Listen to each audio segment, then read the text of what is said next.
Listo, maestro. Perdón.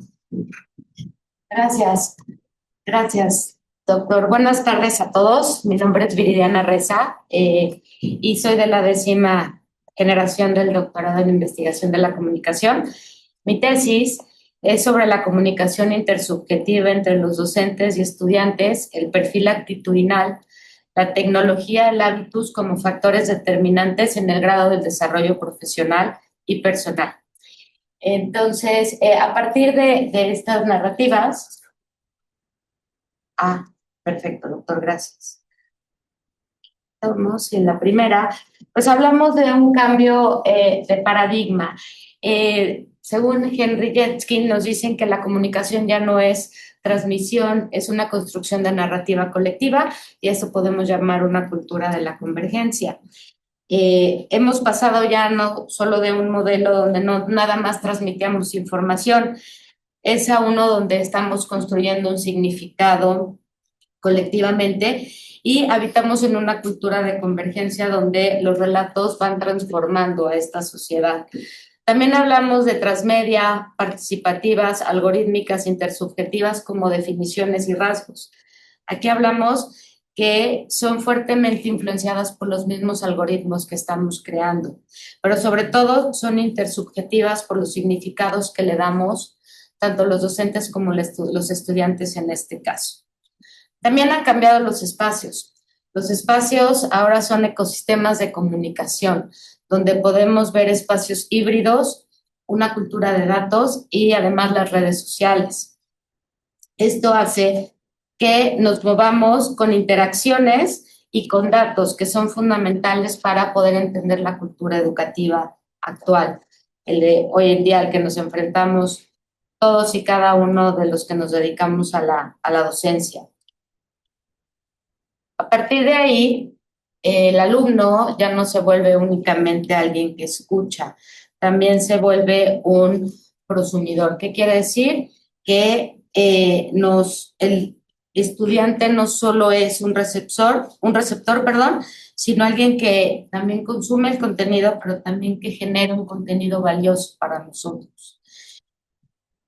En este sentido, puedo considerar que el aula se transforma en un espacio narrativo donde el conocimiento es un relato compartido. La relación que existe entre el docente y el estudiante ya se vuelve de manera horizontal.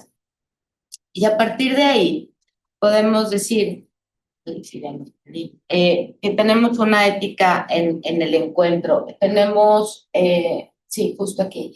Tenemos a Levinas, donde hablamos del encuentro con el otro, pero también encontramos a Gadamer, donde nos hace ver este sistema de comunicación horizontal y podemos interpretar estos contenidos. Y como dice Balzavic, es imposible no comunicar. El silencio también narra.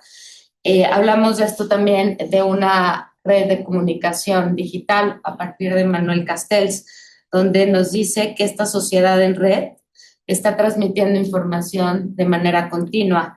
Y también Bourdieu nos puede explicar el hábitus que tienen hoy nuestros estudiantes. Y es la forma en que nos condiciona cómo estamos narrando dentro del aula. A partir de ahí hay un modelo donde hablamos de la dimensión ética, la dimensión tecnológica y la dimensión narrativa. Este es un modelo holístico que no olvida la calidad del diálogo humano. Habla de utilizar la tecnología como un aliado.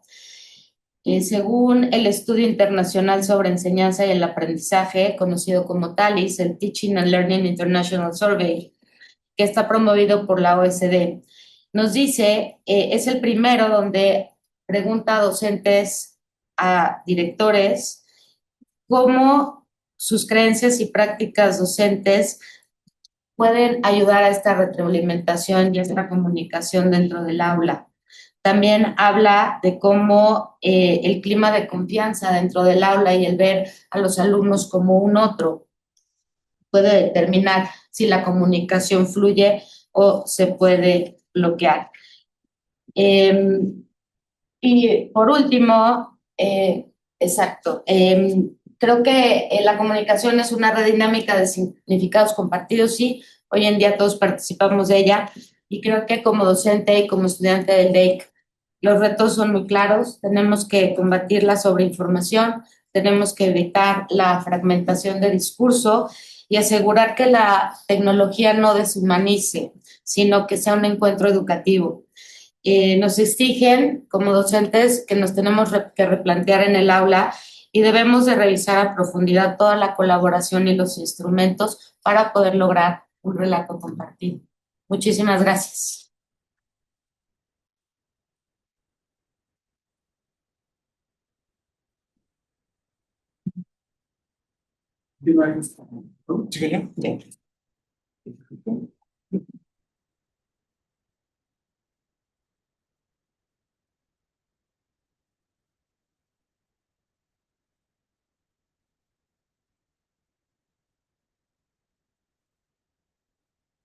Hola, buenas tardes.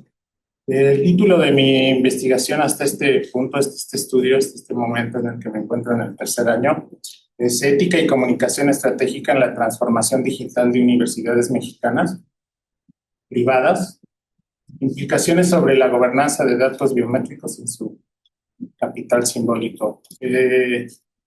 Mi formación, mi trayectoria es sobre gestión de talento, gestión de personas, y por muchos años había sido por métricas e indicadores, pero ahora ya se gestiona a las personas con un discurso de seguridad, de eficiencia, productividad, se les gestiona por sus datos biométricos. Es una tendencia que está cobrando fuerza. Y bueno, en el momento en el que me encuentro en este semestre, es precisamente en el diseño de la investigación cualitativa y aplicamos un instrumento cuantitativo, pero en la selección de técnicas guardan una prioridad y también una progresión, es decir, las que ustedes ven en azul claro al final, la 4, 5 y 6 dependen de la aplicación de las primeras tres para definir guías de tópicos, para definir las entrevistas y moderar la cámara participativa. En este breve espacio yo quiero compartir con ustedes la técnica 2, que es dentro del social listening, el análisis de contenido. Y esto es porque en la búsqueda de material o de foros de discusión, foros de reflexión sobre este tipo de uso de estos datos biométricos, pues es muy limitado a casos 3 espacios en 2025 y ahora 2026, pues me ha llevado a, como dice Rogers en su obra Métodos Digitales, los sitios web archivados y sitios textual pueden leerse como narrativas históricas de la web. Entonces, en ese sentido, pues es un recurso en el que puedo explorar las percepciones, los conflictos en las narrativas, la percepción colectiva y el sentido social y, por supuesto, las tendencias que hay sobre este tema. El corpus para esta técnica es de 15, al menos 15 videos que hablen en el contexto mexicano por canales y cuentas oficiales. En este caso, ustedes ven en pantalla uno del Heraldo de México con 33,000 views. Tienen que tener al menos un año de vigencia para que sean precisamente como apenas este tema se está tocando. Ustedes lo han visto con la curva biométrica o han escuchado acerca de la curva biométrica o del registro de líneas telefónicas a través de datos biométricos. Se empieza a abrir esos espacios para comentar, para reflexionar, para cuestionar. Son al menos 15 videos y por lo menos 1,000 comentarios. Este es solo un ejemplo. El título del video es "El gobierno sabe quién eres". Lo pone a manera de pregunta-reflexión. México obligará a ligar tu celular con datos biométricos. El objetivo general pues, es examinar durante marzo, abril y mayo de 2026 la comunicación digital en torno a la percepción ética de estos datos biométricos en México mediante atributos de legitimidad, transparencia y aceptación social en videos de YouTube. Aquí estamos utilizando un par de herramientas que Data Tools para poder tener acceso a las bases de comentarios, usuarios y otro tipo de información que vienen en los videos. Y la segunda sería Voyant para poder interpretar estos comentarios.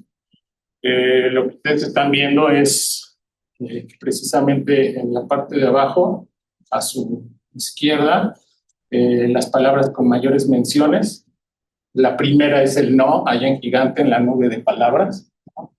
Y aquí nos pone los términos donde que define a la izquierda y a la derecha no. No a tener teléfono, no a que nadie me controle, no a que no me importa llamar o recibir, no me voy a dejar registrar así. Prefiero no comunicarme, no al registro, resistencia civil. Les va agrupando por número de menciones, marca una serie de tendencias y bueno, la idea es pues ubicar palabras más frecuentes en el corpus, empezar a codificar, empezar a entender cuál es la narrativa en torno a este tema y particularmente en México y es posible pues, en universidades mexicanas, ¿no? Eso es parte de lo que yo hoy quiero compartir con ustedes. Muchas gracias.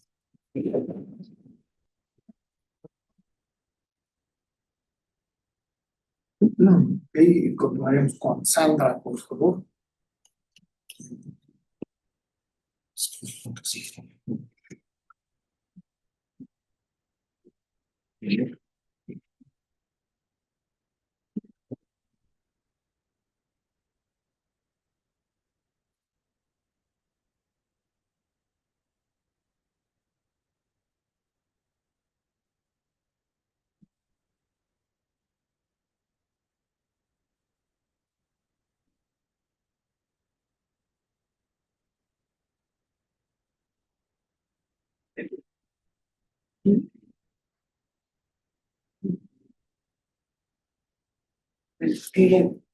Les platico, como todos sabemos, México vive un fenómeno de violencia muy complejo y dentro de este fenómeno hay uno en particular que se trata de la violencia contra los periodistas en México. Sí, entonces, he buscado desarrollar un estudio metodológicamente mixto que se llama Comunicación Fenomenológica, periodistas de Veracruz impactados por los asesinatos de reporteros en esta región de México, una perspectiva sociopolítica. Dentro de este estudio, por supuesto, entra en la parte cualitativa el estudio del discurso político y su afectación a la libertad de información, luego democracia.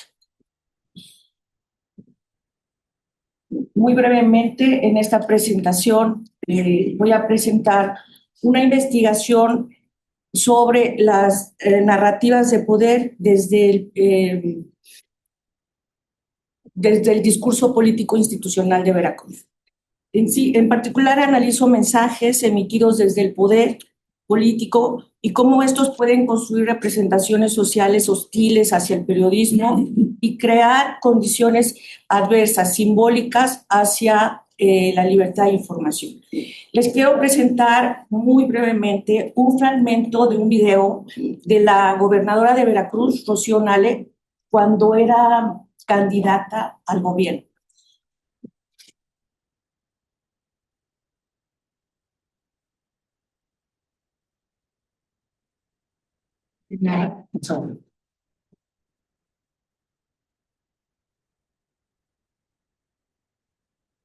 Este es un video grande que se difunde a través de YouTube, hasta a través de la plataforma de streaming, como una manera de controlar la narrativa y no presentarse y no tener a los medios como intermediarios para la sociedad. Es un esquema que lo vimos también con López Obrador. Ella continúa con ese esquema y en este video, prácticamente en todo el video hay muchas narraciones y adjetivos contra la prensa. Sí, y Leonardo lo oímos y dice, pues no va a estar desgastando con este señor cuando él pues tiene intereses particulares, empresariales, comerciales, él cobra con las transnacionales. Entonces él es, ahora sí, como decíamos, un vendido, pero esa es su función, él de esa manera saca dinero.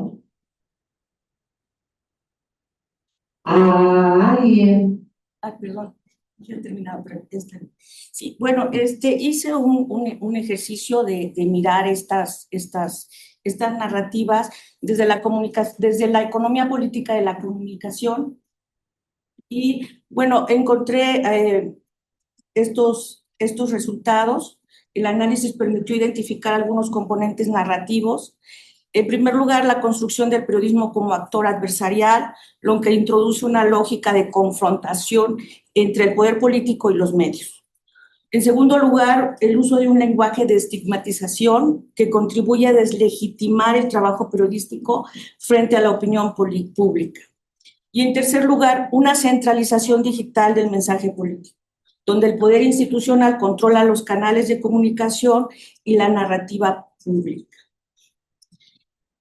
Esta narrativa del poder también la podemos observar desde la teoría de Habermas, cuando nos habla de la racionalidad comunicativa y de que para que se dé un diálogo en la esfera pública, este diálogo tiene que tener principalmente respeto, ¿no? Y condiciones, estas condiciones adecuadas para que se dé.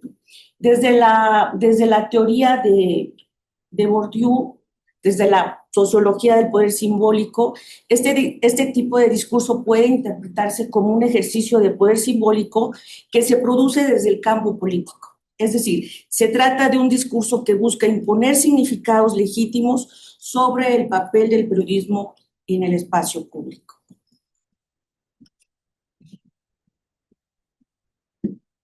Sí, en conjunto, este análisis permite observar que el discurso político institucional no solo comunica posiciones políticas, sino que también participa en la construcción simbólica de las relaciones entre poder, prensa y ciudadanía. Analizar estas narrativas nos permite comprender cómo se configuran las condiciones comunicativas que hacen posible o limitan el ejercicio de la libertad de información en contextos democráticos.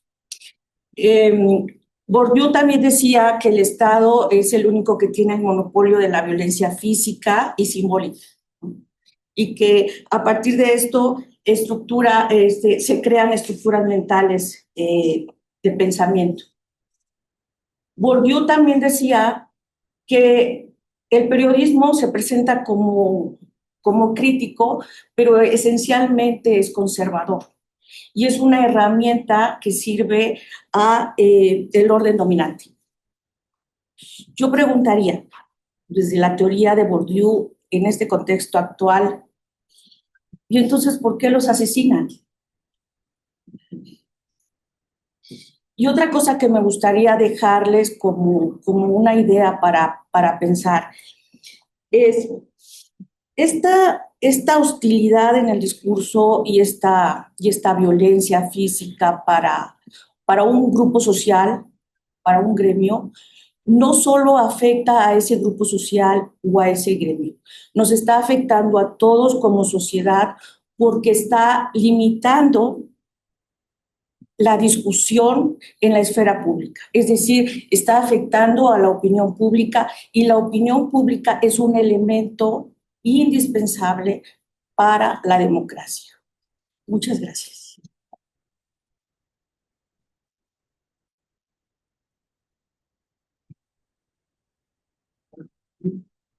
Continuaríamos con Iván.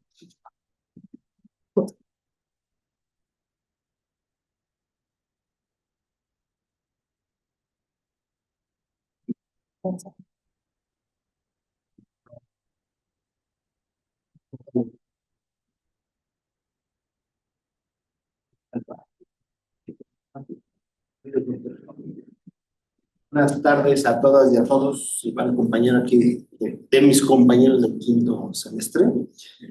Bueno, entonces el tema que voy a tratar es identidades algorítmicas, un modelo de lógica difusa para el análisis interdisciplinario de la influencia de Instagram y TikTok en la autopercepción de adolescentes mexicanos. Mi tema de investigación es el estudio sobre los efectos de los algoritmos y la inteligencia artificial generativa como mediadores de las plataformas sociodigitales, Instagram y TikTok, en la formación identitaria de los adolescentes de nivel medio superior. Ese es el tema. ¿Por qué la lógica difusa? Porque es también la autopercepción del adolescente. O sea, todo el tema de los adolescentes no es medible como tal, o sea, el sí, no, blanco y negro, sino como cualquier ser humano, tenemos muchas variaciones, y esta lógica difusa nos permite identificar los patrones y las condiciones del conjunto y del fenómeno estudiado. Los adolescentes, mi COP va a ser en la delegación Tlalpan, estudiantes de escuela preparatoria número 5 pública y colegio francés del Pedregal privada. ¿Por qué? En una sola delimitación, 2 segmentos que son de la misma edad, chicos de preparatoria, pero diferente nivel socioeconómico. Poder hacer el contraste. El tamaño de la muestra, en el caso de la lógica difusa, aguanta desde los 30 hasta los 200 casos o más. ¿Qué es la lógica difusa? Yo me dedico a la parte, estoy trabajando en una empresa de sistemas, y aparte estoy en la Sociedad Mexicana de Inteligencia Artificial, entonces trabajando, no soy ingeniero, pero en la parte social, ya platicando con ellos, me dicen, no, ¿y por qué no manejan la lógica difusa? Me la platicaron, digo, vale la pena, o sea, me gustó el tema porque lo que ve son los matices que no se va con las categorías binarias, ¿no? Como lo tenemos en la ¿cómo se llama? En la Linker, que es sí, no, verdadero, falso, activo, inactivo, presente, ausente. En la difusa convierte la información en grados de pertenencia, entonces tiene más amplitud. Lo que es la escala en la Linker es limitada, lo que platicaba hace rato también con mi director de tesis, el doctor Rogelio de Prado, es limitada, y en los casos sociales hay que buscar una mayor amplitud. Un ejemplo de esto, podemos ver, como esta pregunta, el uso de Instagram y TikTok afecta mi autopercepción. En la Linker es totalmente de acuerdo, en desacuerdo, ni desacuerdo, de acuerdo y totalmente de acuerdo. Si tomáramos en este caso la de desacuerdo, si lo pasamos a lógica difusa, entraría dentro del 0.5, ¿no? Entraría en los medios, moderada o media. Ahorita lo voy a poner otro ejemplo. En este caso sería una hipótesis reducida, sería los estudiantes se comparan o no se comparan con los influencers. El estudiante puede contestarme, frecuentemente me comparo con los influencers. Si lo metemos a lógica difusa, tendríamos el 0.5 de pertenencia, una alta comparación social. Y aquí está el ejemplo, ¿no? En la Linker tenemos el nunca, rara vez, a veces, frecuentemente y siempre, ¿no? La escala en 5 o lo podemos abrir hasta 10. En la lógica difusa lo podemos ya tener de 0, 0.25, 0.5, 0.75 y presencia total. Entonces es un trabajo matemático que nos va ayudando a ampliar un poquito más el espectro.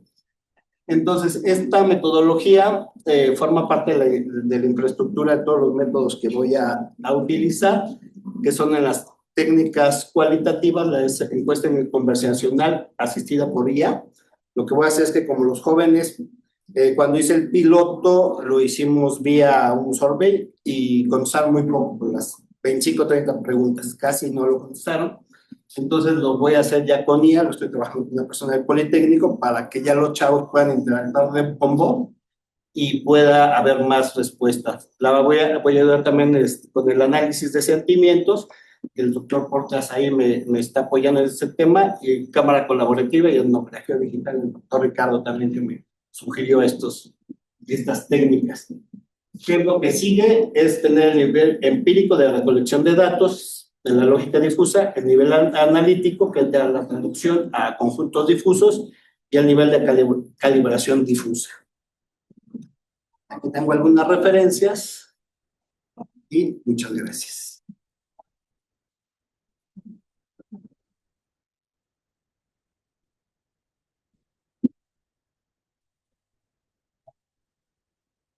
A ver.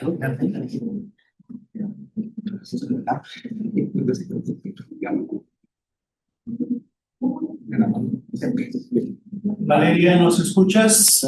Sí, sí los escucho. Un segundito. Pues, gracias. A ver.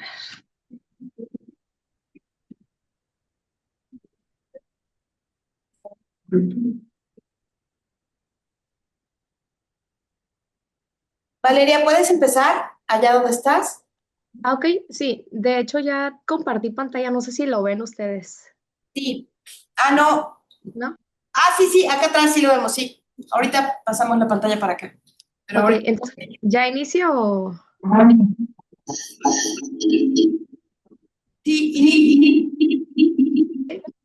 Bueno, buenas tardes. Soy Valeria Ábalos y soy actualmente estudiante del doctorado. Y pues hoy les voy a hablar desde otra perspectiva. Yo siempre hablo de las representaciones sociales de los docentes. Hoy me tomé el tiempo de hablar de las representaciones sociales, pero de la educación pública. El título es Pensar y crear la comunicación, narrativas periodísticas y representaciones sociales de la educación pública en Sinaloa. En este me gustaría contemplarlo como un apartado porque pues quisiera ver si más adelante pudiera hacerlo y incluirlo en mi tesis. No sé si sea posible, pero lo voy a considerar así en este momento. Y pues es ver cómo la educación pública es considerada como un pilar para el desarrollo social, como un constructor de oportunidades y pues vemos siempre que se creamos percepciones de la educación pública en la sociedad. Nosotros lo hacemos como estudiantes, como padres, a lo mejor de un hijo que estudia en escuela pública, como un amigo, etcétera, pero también existe la parte de que construimos percepciones a partir de la información que circula en los medios de comunicación. Entonces, se analiza cómo los medios van a construir narrativas sobre la educación pública y qué representaciones sociales generan en la opinión pública. El objetivo de este apartado es general, que se analice las narrativas periodísticas de las representaciones sociales construidas en torno a la educación pública en Sinaloa, a través de los medios de comunicación y se contemplan tres específicos que son que se identifican los principales temas educativos, cómo aparecen en las publicaciones periodísticas en sí, que se analice cómo se estructuran las narrativas periodísticas y cómo se examinan esas representaciones sociales que se generan en torno al sistema educativo a partir de estas narrativas. Yo hice un análisis de discurso, me adelanto esta parte, pero la metodología que utilicé pues es de enfoque cualitativo. Este análisis de discurso lo hice a partir de tres secciones. En primer lugar, pues se hizo una selección de material. En esta selección de material se seleccionaron notas, reportajes sobre educación pública que se habla a través de los medios Debate y Noroeste, que aquí en Mazatlán son muy conocidos, son los más conocidos y los que la gente, por así decirlo, son los que consumen con mayor frecuencia. En el segundo apartado, hice una organización de la información. Esto hice una clasificación de notas, reportaje. Lo hice en una tabla y lo hice con diferentes divisiones. Ahorita se los voy a mostrar. Y pues por último se hace el análisis crítico y se hace una identificación de temas que fueron temas recurrentes, qué temas que se consideraron, se reflejaron recurrentemente en las notas, qué enfoque narrativo se le dio y qué representación social creó de la educación pública. Bueno, aquí está el análisis que hice. Bueno, una partecita, no lo puse completo. No sé si, no sé si no sé si se alcanza a ver, si lo alcanzan a ver, pero bueno, contemplé el medio, la categoría discursiva, la unidad de análisis, el ejemplo de los titulares, qué enfoque periodístico se le dio, qué estrategia discursiva se utilizó, qué representación social fue construida y la fuente. Entonces sí, fueron los medios en Noroeste, el debate, y se dio una categoría discursiva en esta parte sobre problemas estructurales. Bueno, fue lo que se presentó en el análisis, conflictos educativos, coyunturas educativas, políticas educativas.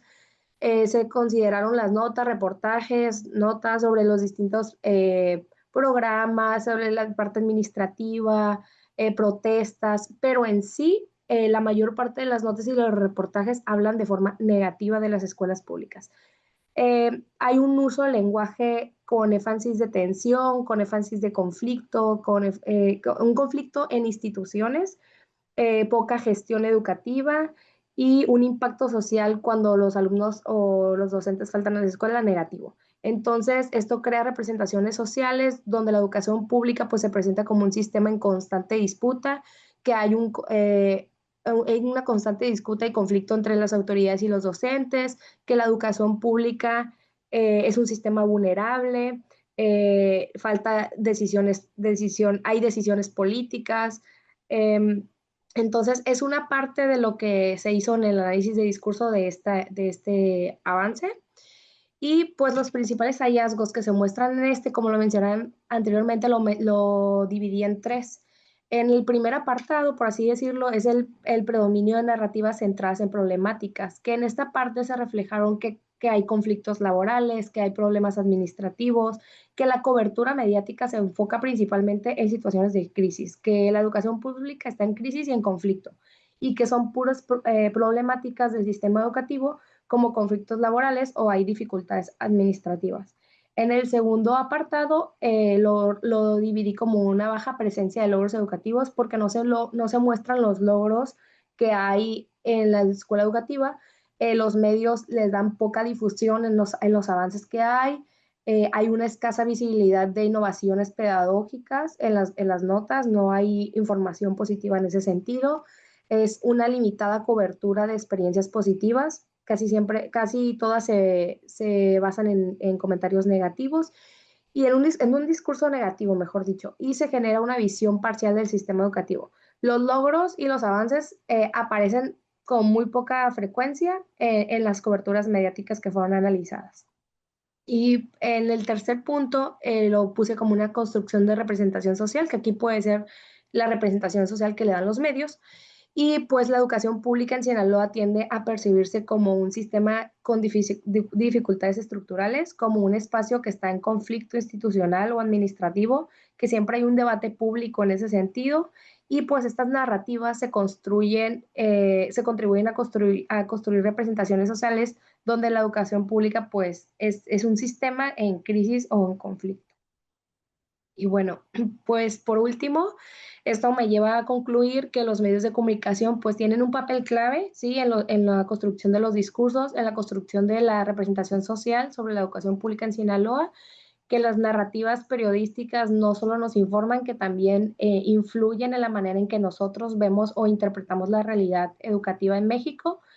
En este sentido, pues lo analicé desde Mazatlán y pues es necesario que se promuevan coberturas mucho más equilibradas que nos permitan poder visibilizar los desafíos que tiene el sistema educativo, posiblemente sean negativos o sean más positivos, pero en este momento, en estos medios, es lo que vemos y pues también poder ver sus avances y sus logros y sus innovaciones. Esto pues es un pasito para reflexionar sobre los discursos mediáticos que leemos y vemos y que contribuyen pues a que comprendamos y construyamos una perspectiva social sobre la educación pública.